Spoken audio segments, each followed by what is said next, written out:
Hello everyone, good morning, welcome back to my channel ঐশিয়াঞ্জন। আর সকালের বৃষ্টির শব্দে আজকে ভেঙেছে ঘুম, তাই নতুন একটা ভিডিও নিয়ে চলে এসেছি তোমাদের জন্যে। তো সকাল সকাল দেখো আমি রেডি হয়ে না সিঁড়ির নিচে দাঁড়িয়ে আছি।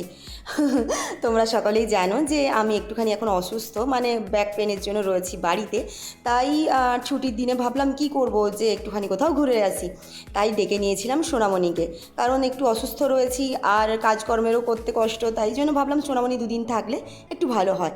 কিন্তু ওকে এনে বাড়িতে বসিয়ে রাখবো, তাই ভাবলাম যাই একটুখানি আজকে দক্ষিণেশ্বর ঘুরে আসি। তাই আমার রুমমেট আর সোনামণি মিলে ঠিক করলাম আজ দক্ষিণেশ্বর যাব।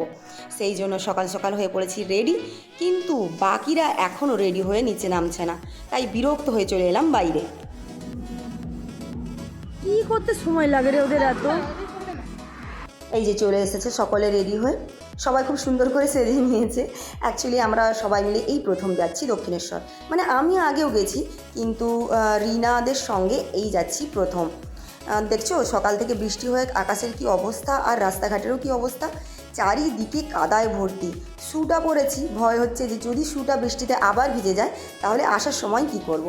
তো এই সব ভাবতে ভাবতেই সবাই মিলে গল্প করতে করতে উঠে পড়েছি টোটোতে, কারণ টোটো থেকে যেতে হবে আমাদেরকে পাঁচলা, আর পাঁচলার পর পাবো আমরা বাস। সোনামণিকে আজকে দেখো কি সুন্দর লাগছে।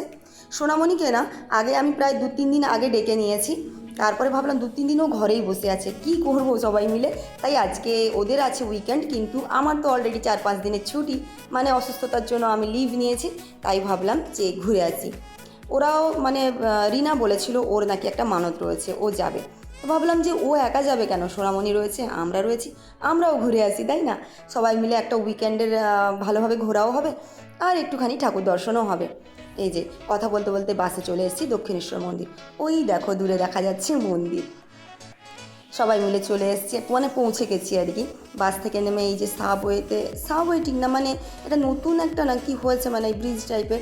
এর আগে যখন আমি এসেছিলাম তখন এটা ছিল না, মানে অন্তত আমি এটার মধ্যে থেকে যাইনি, আজকে তাই যাচ্ছি। দেখতে বেশ ভালো লাগছিল, কিন্তু একটা বেশ মানে নতুনত্ব টাইপের।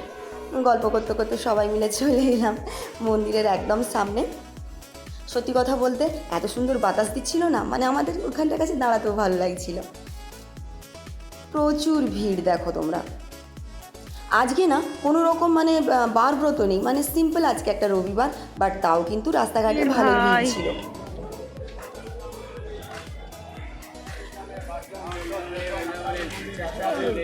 এইখান থেকে নিয়ে নিতে পারো, ভিড় কম হবে। এইখান থেকে এইখান থেকে নিয়ে নাও ডালি।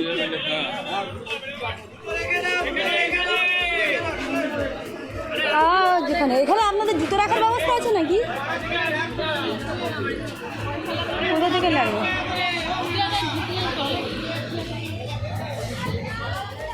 ধর এছাড়া সেই 100 টাকা করে যেটা হয়, কত করে? 100, 200, 300, 500। সোনামণি কত টাকা নিবি রে? 100 টাকার একটা নিয়ে নে।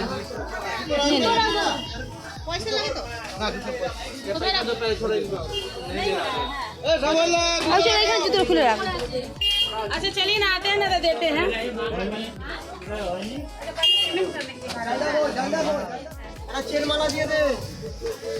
কোন ডালিটা 100 টাকা করে? কোনটা?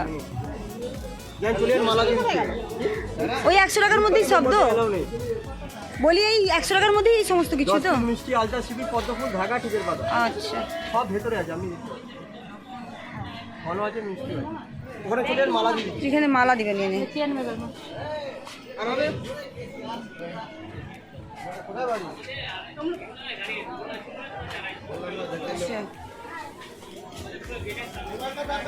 পুজোর ডালি নেওয়া আমাদের কমপ্লিট, এবারে আমরা যাচ্ছি মন্দিরের ভেতরে।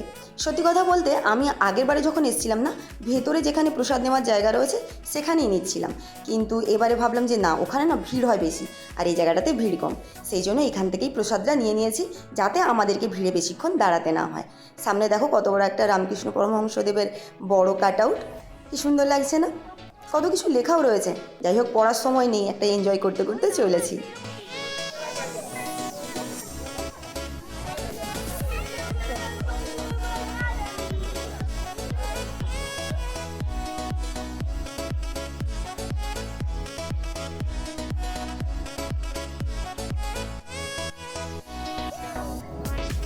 দিকে ঢুকলাম আমরা। আচ্ছা ওইখান থেকে পেরিয়ে চলে যাবো, ওটা পেরিয়ে গেলেই হবে, কারণ আমরা তো মন্দিরের প্রসাদ ওই দিক থেকে নিয়ে নিয়েছি না তো। হ্যাঁ এইটা টপকে যাবো, চ এই দিকটা টপকে চলো চলো, এই তো এইখান থেকে টপকে যাও। টপকে গেছি।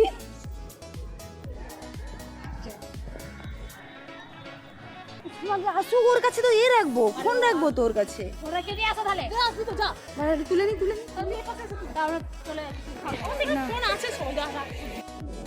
দাঁড়া, ফোন দিয়ে দিই সোনামণি, দাঁড়া ফোন দিয়ে দেই আমি, দাঁড়া অপরের কাছে ফোনটা রাখি তারপর যাবো। দাঁড়িয়ে যাও। যতক্ষণ ওরা লাইন দিয়ে পুজো দিচ্ছিল আমি ভাবলাম একা দাঁড়িয়ে কি করব, কারণ ওরা দাঁড়িয়ে আছে লাইনে, তাই অতক্ষণ দাঁড়িয়ে থেকে বেকার লাভ নেই। তাই আমি চলে এলাম বাইরে যেখানে অপর্ণা বসেছিল ফোন নিয়ে, সেখানে না আমি একটুখানি বসলাম। তারপর ভাবলাম কি করব, ওর সঙ্গে বসে থেকে ও ফোন নিয়ে কার সঙ্গে একটা কথা বলছে, ভাবলাম যাই আশেপাশটা একটু ঘুরে আসি। আর দেখো আজকে শ্রাবণ মাসের সোমবার, তাই জন্য কত যাত্রী রয়েছে যারা তারকেশ্বর থেকে ঘুরে মন্দির দর্শন করতে এসছে। কেউ তো আবার এখান থেকে দর্শন করে তারপর যাবে তারকেশ্বর, তাই জন্য জায়গাটা পুরো জমজমাট। ভাবলাম যাই নদীর পাশ থেকে ঘুরে আসি, কিন্তু না কিছুটা যাওয়ার পরেই থমকে দাঁড়িয়ে পড়েছি। মূর্তিমান আতঙ্ক আমাদের সামনে। বলছি মূর্তিমান আতঙ্ক বলতে একটু খেয়াল করে দেখো সামনের দিকে কত হনুমান বসে রয়েছে। আমি যে যাবো সাহস করে না, ভয় করছে ফোনটা যদি কেড়ে নেয় তাহলে তো আমি একদম গেছি।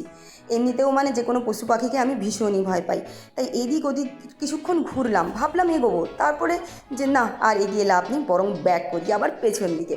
তাই যেদিক থেকে আসছিলাম ঘুরে পড়লাম আবার সেই দিকে। তো এই দেখো ওই দিকটা হচ্ছে মন্দিরের ভেতর দিকটা, আর এই দিকে পুরো চত্বর।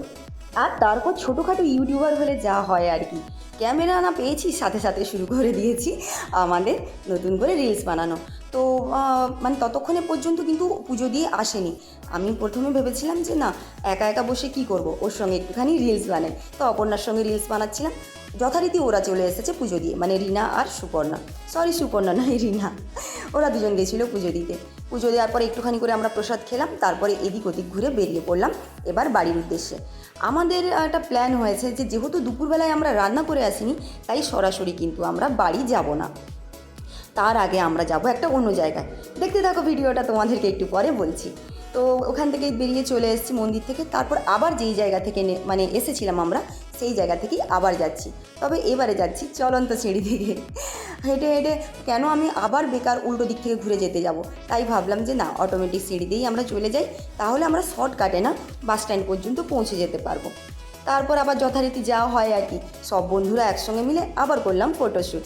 আর এই দেখো আমি একটা কিনেছি নতুন সানগ্লাস, কেমন হয়েছে কমেন্ট করে কিন্তু তোমরা অবশ্যই জানাবে। এটা আমার অনেক দিনের শখ ছিল, আর যখন দেখলাম যে পেয়ে গেছি তো কিনেই ফেললাম। তারপর চলে এলাম আমরা বাস ধরে বালি স্টেশনের নিচেই না এই রেস্টুরেন্টটা রয়েছে, ছোটোখাটো একটা রেস্টুরেন্ট। তাই প্ল্যান করলাম আমরা যে বিরিয়ানি খাবো।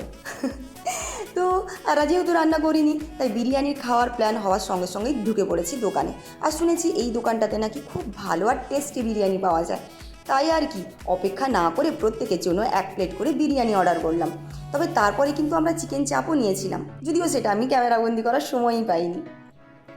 যথারীতি বসেওছি খেতে, এদিকটাতে বসেছে রিনা আর অপর্ণা, আর আমি আর সোনামণি বসেছি সামনের দিকটাতে।